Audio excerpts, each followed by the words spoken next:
Hi everybody, welcome to Psychology Brothers, where we talk about many pointless things, but with a point. And what we're going to talk about today then, Andrew? I don't know, I'm going to let you reel off anything that's on your mind at the minute, Craig. As I suppose I spend a lot of time with me, reeling off my stuff, don't I? Yeah, you put a lot of stuff on film, don't you? I do, yeah. What about people who have got anxiety in public places? Like there's lots of people around, claustrophobia, won't get into a lift, confined spaces. Where would the rationale develop to make you scared or something like that? Well, it's funny I should bring that up, Craig, because I suffer with probably a touch of social anxiety, and I believe that my social anxiety come about from growing up when I was younger. Downstairs was quite volatile, it was a scary environment to be downstairs. So I like to close my door to my bedroom and keep myself to myself, and in that keeping myself to myself I felt safe. So now when I'm in new situations that are uncertain, like the family environment that was for me when I was younger, growing up downstairs, it seems to trigger this unconscious protective behaviour in me that wants to get out of that situation, to run away and close my little bedroom door and to feel safe again. So that's my social anxiety, but obviously there may be a multitude of different reasons why people feel a touch of anxiety develop in areas where they feel that little bit of uncertainty, or it may trigger things that trigger feelings inside them that they experience in new environments, or they had a bad experience in a new environment with different people around, and now their anxiety protects them or trying to get them out of that environment because it might reoccur that emotional, that experience similar to what they had in the past. Thank you. Very good answer. Does this get better over a certain amount of time? No, I've found with me it's actually been getting worse as I've been getting older. If I spend some time trying to wonder why it's been getting worse, it's difficult for me to say. It's probably because I'm more aware of it now than I've ever been. So now it feels more powerful. Before you didn't really know what that feel was. No, I didn't.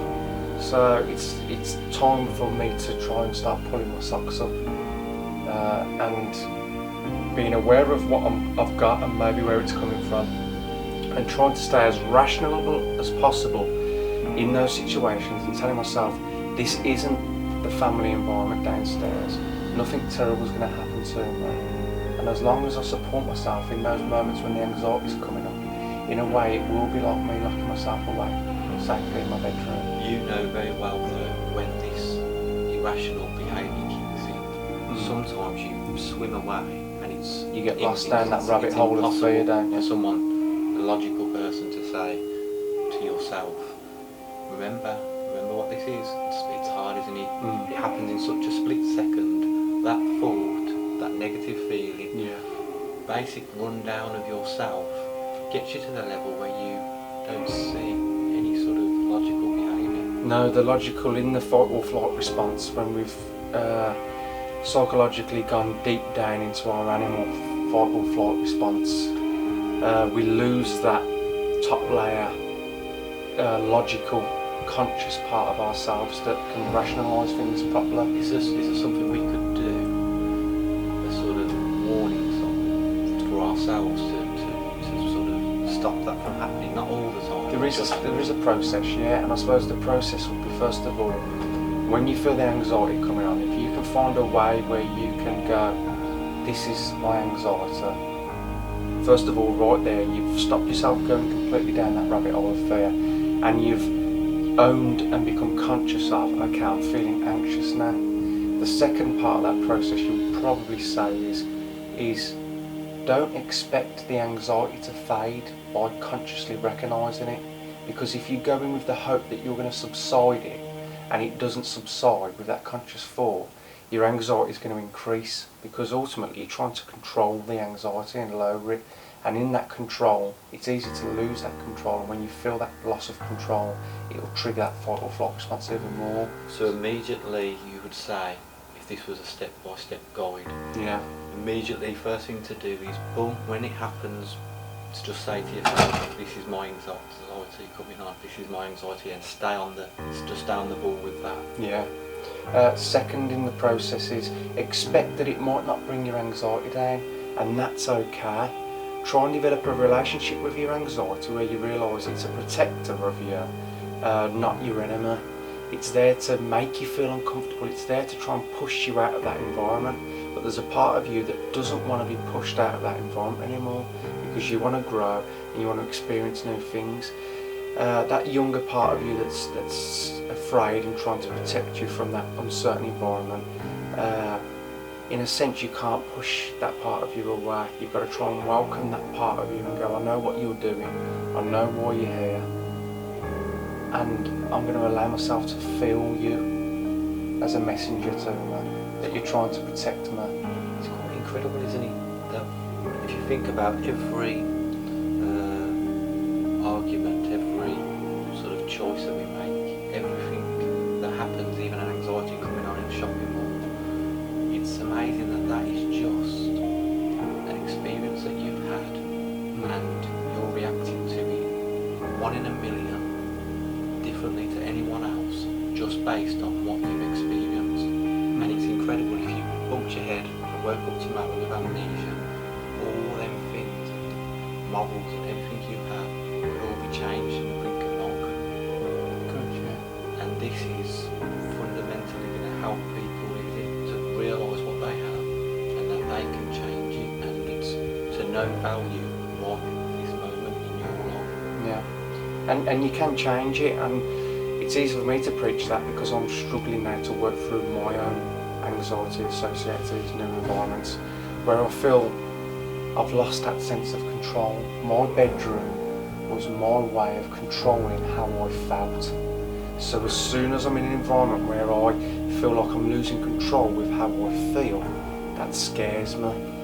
But if you can, like a child, begin to slowly guide yourself with enough love and enough nurturing to allow yourself to very gently step into those environments that cause you that anxiety, with the idea that you can leave if you need to, but also with the idea that you just gently nurturing and pushing yourself in the direction that you want to go within your life, you can work through that anxiety. It's mad, isn't it, that we start off by talking about anxiety, and then we end up getting back to something we always get back to, which is self-love. We always get back to that, and it's like, what do older people do if they split with their partners? Half the time they end up going back with their mum and dad. They go back to their bedroom. I'm feeling a little bit anxious now, because I've noticed that not many people watch our videos when it goes over about 8 minutes long, and I think we've probably come to about 10 minutes. So I'm feeling worried that because it's a long video, people aren't going to watch, because 10 minutes is a long time in people's lives. So can you find some nice words now to draw this video to a close to help me and the people out there, Craig? The one thing I would like to say, which the anxiety does go back to self-love. So with self-love, be your own father, be your own mother, be your own partner, love yourself the way that nobody else can. Okay, and that's really good advice. Thank you very much, Craig. So you heard it right here. You can work through your anxiety. We encourage you to do so. I encourage myself to do so, because I don't want to be stuck with negative thoughts that can make me feel psychologically or emotionally low. So good luck to you on your journey. Watch some more videos, because we'll do some more videos on it. Take care, everybody. Can I just mention my anxiety about shopping malls? Yeah. It involves rollerblades and hot pants. There you go, everybody. We all have our own anxieties. Take care.